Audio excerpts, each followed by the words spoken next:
Well, it has been some time since I took a look at this. This is the incredible world of the Birrin Part 2.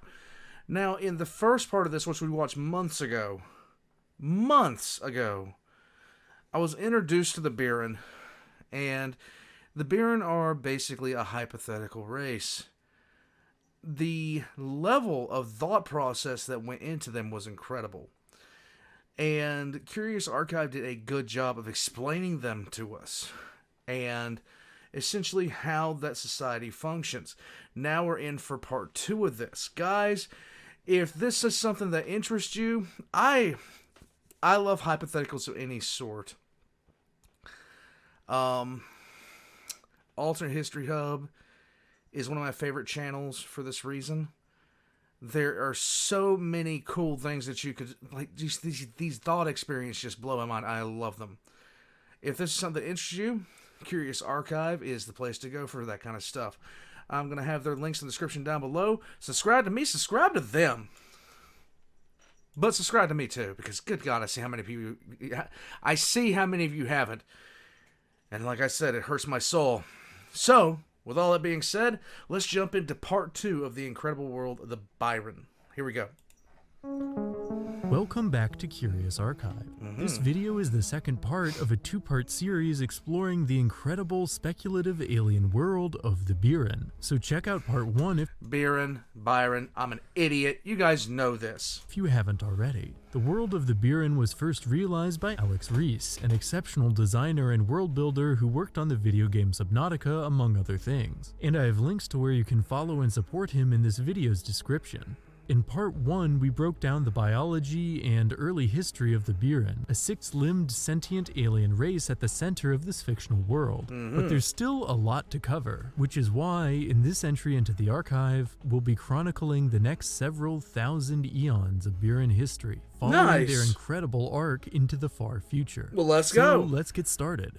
When we last saw the Birrin, their civilization had undergone an apocalyptic reset back to the pre-industrial era, due to an event called the Fall, which turned the equatorial region of the planet into an inhospitable wasteland known as the Kiln. This vast, superheated region cut the Birrin populations north and south of the area off from one another. And Birrin aren't the only species on planet Creera which were affected by the cataclysmic fall. Organisms like the Iridali, a group of unique spear-faced predators that thrived in the tropical oceans, suffered a disastrous population decline as their biome and indeed the entire planet turned upside down. But even after the fall, many Birrin, though bereft of certain technologies, continue to live relatively average lives. Some populations live as farmers of a plant-like organism called bluestick, essentially returning to agricultural societies. Although the lives of these post-fall bluestick farmers are just a single, small blip in the vast history of the Birrin, Alex Reese has mapped out every single aspect of the agricultural practice.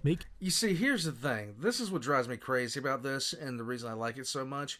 The sheer fact is, there was a lot of thought put into every single aspect of this, of their society, of how they'd actually do things, of how they'd adapt to different situations. And I asked, look at this. This in and of itself is more detail than you get out of most developed storylines. I can't praise this kind of stuff enough, because he went deep.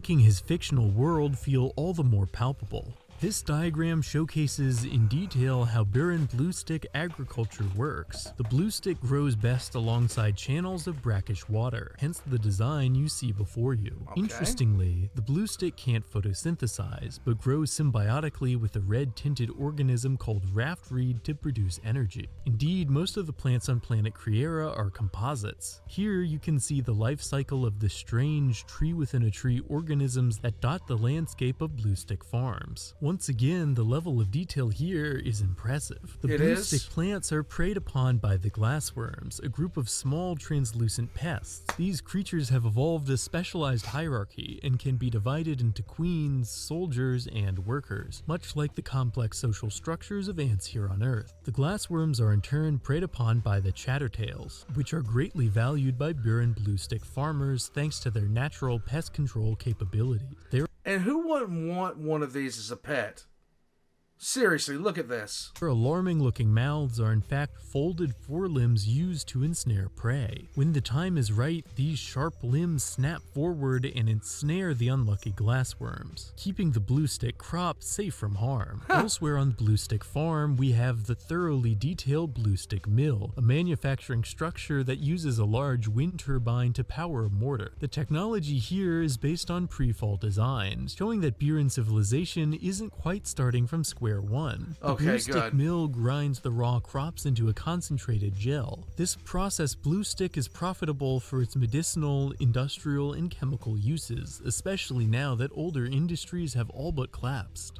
Helping to farm these blue stick fields are groups of giants, the second intelligent race on planet Creera who also suffered a population decline due to the fall. Right. While giants and Birrin don't always get along, on this blue stick farm the giants have to work together alongside Birrin, as you can see here with this group taking a well-deserved communal break from hard work. And there's something about this image in particular which captures strangely familiar and almost human emotions. But the pre-industrial reset wouldn't last forever. The Birrin technology, which supported a spacefaring civilization, though forgotten and in ruins, was still out there, waiting to be rediscovered. Eventually, global shifts in the post-fall Birrin world would reach the blue stick farms. Here, a motorized vehicle from an emerging global power called the Reclamation arrives to assist the laborers in a gesture of goodwill. It's a sign that, after many centuries, the world is being reborn. And over the course of the next era, the rebirth following the fall picked up speed. Eventually, the lethally warmed equator could be navigated once more with the rediscovery of powered flight. Here, a primitive aircraft called the Kiln Runner flies high over the expanse to avoid the searing heat. Crafts like this one helped reconnect the North and South Birrin populations for the first time in over 1,000 years. Oh my god. This is so detailed.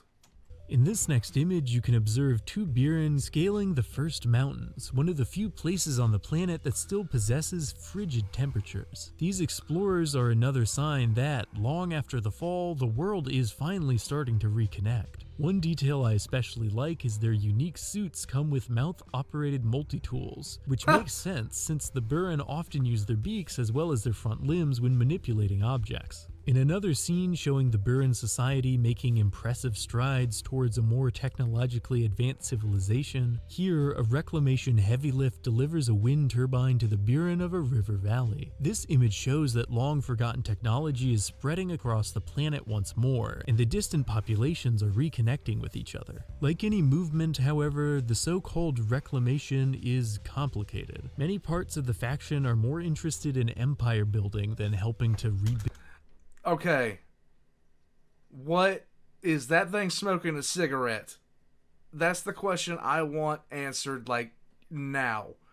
Is that one smoking a cigarette? Where is Fortunate Son playing? Build homes. Indeed, one thing I like about the Birrin world is that its history isn't a straight line, but a long road of progress and backsliding. With the mistakes of the first Birrin civilization still in many minds, however, overall, the Birrin species would begin to move towards a better tomorrow. Here you can see a twin-mast reclamation ship hosting along the edge of the Tuktali region, marveling at the ruins along the coastline, which have not been seen for thousands of years. Since the Tuktali region is located deep within the kiln, it would have been inhospitable for quite some time, but now it, like many other cities, are being rediscovered.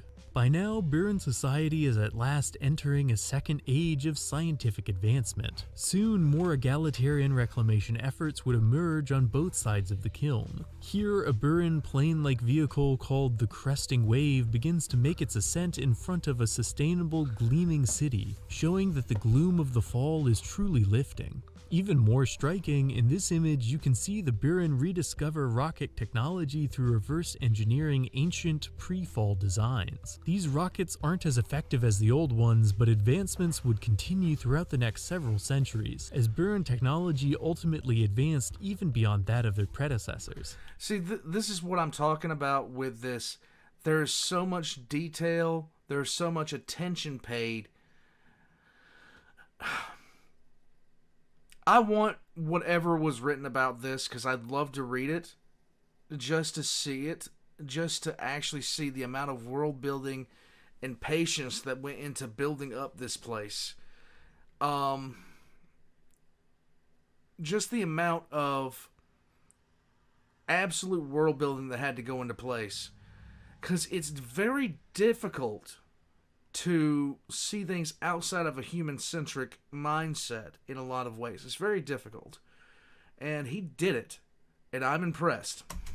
Here, at an even later date, we can see the space program has expanded as a Birrin astronaut explores a nearby planet as part of the species' first program to chart the further reaches of the Birrin solar system. Considering all the suffering that the Birrin society endured, it's a stirring image of all they've overcome. Eventually, it's possible that the Birrin would even encounter some future version of humanity. This image is no longer officially canon, according to Alex Reese, but it shows an intriguing possible future where technologically advanced humans in Birrin study interactions between babies of both species to gather data for a hypothetical joint colony. Personally, I find this alternate future really intriguing. But perhaps if the Birrin ever encounter humanity, it won't be humanity as we know it. In this final famous image from an unknown point in the Birrin's future, we see two Birrin meeting an awe-inspiring visitor simply called the meta-human. Is this powerful being an artificial descendant of humanity, several millennia into the future at a time where our technology has turned us into something we scarcely would recognize? That's certainly my theory, although it's left up to the viewer's interpretation. In the end, it's an enigmatic image purposefully left vague, a story which has yet to be told. The Birrin are both a cautionary tale and an uplifting one. The story of a civilization that rose and fell and rose again. If you liked this exploration into their society, I'd encourage you to check out more of the Birrin on Alex Reese's own page, as there are extra details on his site, including his creative process behind some of these excellent images. Once again, links are in the description. Like I said in part 1, Alex Reese is also planning to release a book on this incredible world sometime in the future, so stay tuned for that. Also, thanks for watching. If you enjoyed this entry, please lend your support, and like, subscribe, and hit the notification icon to stay up to date on all things curious. See you in the next video. Okay, so just by the artwork alone, you can see there's been so much done with this species, so much done with their backstory, so much done with the creation of them, the thought process behind the evolutionary processes behind them. The fact that there are two subspecies, well, there were multiple subspecies, but two that are still around. One in the form of the giants, which are kind of duller than the average Birrin, but everything about this has been so meticulously planned and thought out. The guy who made this dove deep into the concept, and there's nothing wrong with that whatsoever. In fact, it's something that I actually celebrate when it comes to any kind of storyline whatsoever, because the world building is a thing, and one of the things that's like really turned me off of a lot of productions as of late to come out of Hollywood is the fact that they've broke their world building on so many different occasions. It's just not even funny anymore. World building has to stay consistent. It has to stay like regular and solid. Otherwise, what you wind up having is essentially nothing. You don't have a universe that makes any kind of coherent sense. Because in order to make a plot point happen or to do something cool, you sacrifice the universe itself. I will always go back to the light speed jump in The Last Jedi for this. Was it a cool shot? Yes, it was. Would it make sense for them to do? If it was possible. Yes, it would. Did it break the universe entirely? Yes, it did.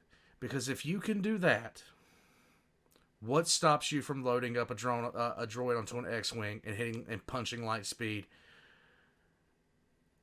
What stops you from building 1,000 small ships with a hyperspace drive and just jumping to light speed at the Death Star or at an Imperial fleet until you blast through everything?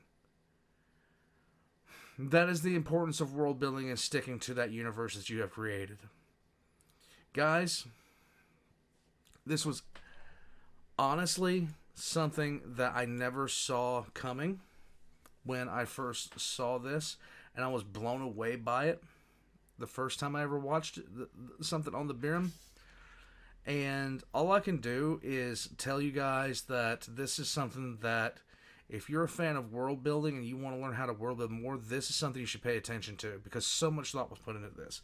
This was requested by a person that is named I Want to Bang a Robot Person. Thank you for your request. And once again, guys, this was Curious Archive. All their links are going to be in the description down below. I highly recommend that you check them out. My links are going to be down there as well. Next, Patreon, merch, all that kind of stuff. Hit the subscribe button. Warpugs, I'm leaving.